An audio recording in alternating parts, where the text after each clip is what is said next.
Bonjour à tous, Grand Savoir est avec vous pour une nouvelle vidéo. Alors aujourd'hui j'aimerais parler de une vidéo très intéressante que j'ai trouvée de Zach Mwekassa. Alors j'aime bien ce youtubeur, j'aime bien suivre un petit peu ce qu'il fait, où il parle des pays africains, où il dit ce qui ne va pas dans les pays africains et en quoi Trump a signé un décret pour expulser 23 nationalités africaines, plus ou moins. Bien sûr que c'est pas vraiment le cas, alors on va un peu écouter. Pire que vous ne le pensez. Chaud.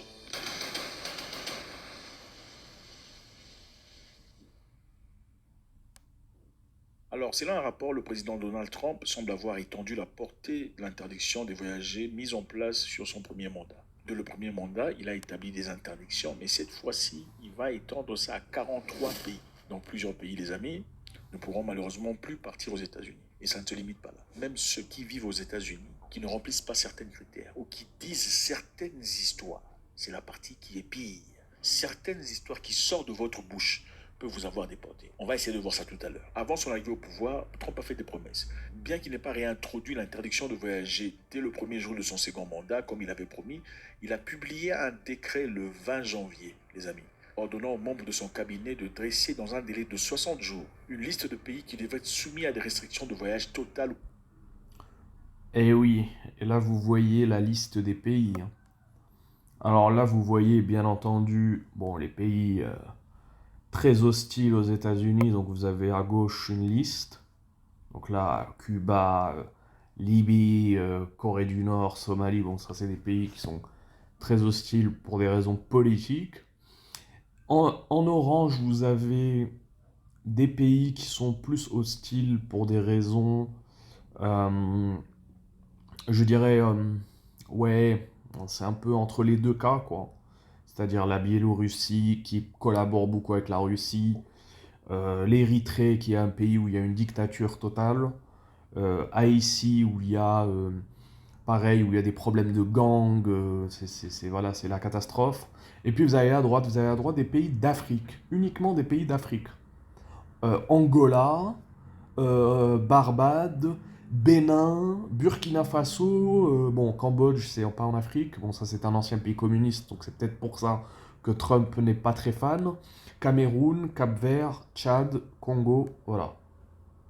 Pourquoi ces pays? La question que vraiment je pose à mes frères africains, une question que je pose aux Africains. Pourquoi ces pays ont été ciblés?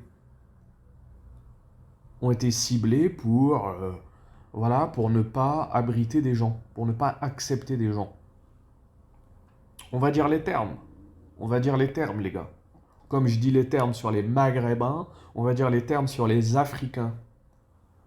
Euh, alors, les Africains de ces pays-là, précisément, parce que l'Afrique est constituée de je sais pas combien de pays, hein.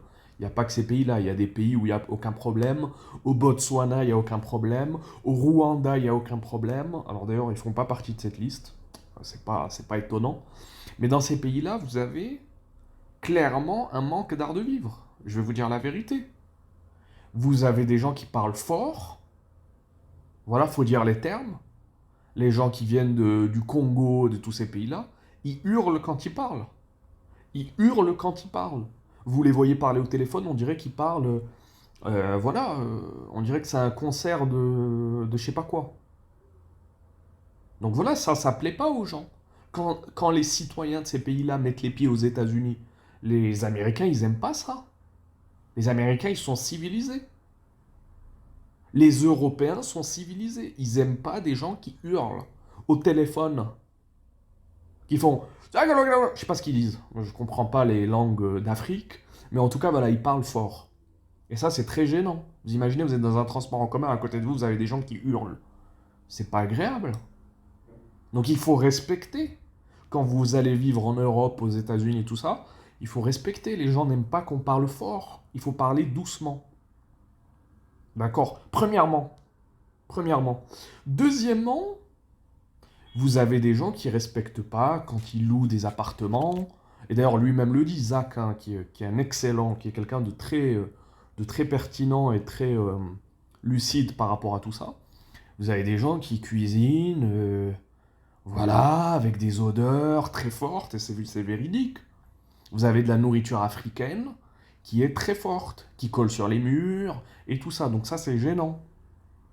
Il y a des gens, ils veulent pas ça. Ils veulent pas que quand ils vous louent votre appartement, leur appartement, pardon, bah vous cuisinez de la cuisine, voilà, exotique, et puis ça colle sur les murs.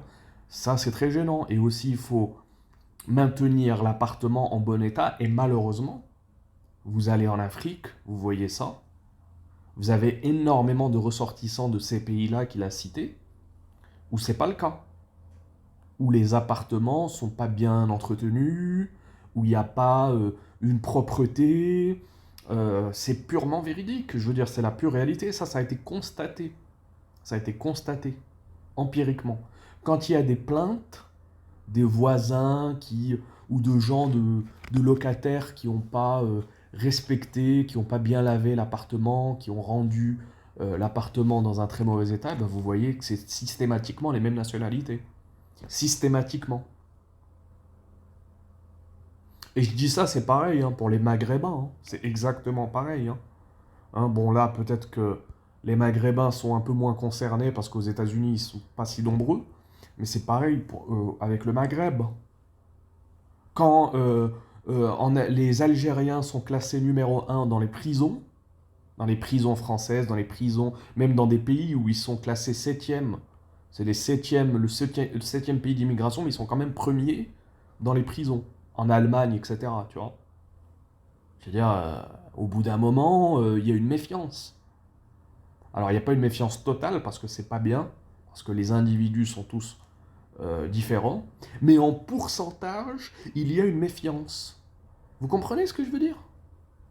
Sérieusement, les mecs, là je vous parle sérieusement, mes frères africains. Je vous dis la vérité. Si ces gens-là ont été ciblés de ces pays précisément, c'est pas pour rien. C'est parce qu'il y a une réalité. Une réalité, un manque d'art de vivre, qui fait que derrière vous n'êtes pas aimé. Et aux États-Unis, ça se concrétise par ces lois.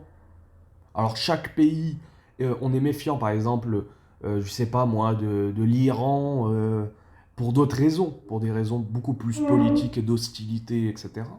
On va être méfiant de la Russie parce que la Russie est en guerre avec l'Ukraine et donc il y a un contentieux entre les États-Unis et l'Ukraine. Mais par contre, pourquoi est-ce que le Cameroun est ciblé alors que le Cameroun n'a a priori rien à voir et rien d'hostile aux États-Unis? Ben, à cause des Camerounais, tout simplement. Voilà. Parce qu'ils n'ont pas envie que New York, ça devienne Ouagadougou, au Burkina Faso, territoire du peuple intègre. Je connais. D'ailleurs, hommage au youtubeur Génération Sankara, qui rend hommage à Thomas Sankara, qui lui avait la lucidité. Il avait une grande lucidité sur certaines questions. Inspirez-vous de ça. Donc voilà, République du Congo, Guinée équatoriale, Gambie, Libéria, Malawi. Enfin, je veux dire, personne n'a envie de mettre les pieds dans ces pays. C'est pas pour être méchant, mais c'est la vérité. Mais pourquoi personne n'a envie de mettre les pieds dans ces pays? Alors, bien sûr, il y a aussi l'exploitation de l'Afrique, la pauvreté qui fait que, faut pas être naïf, hein.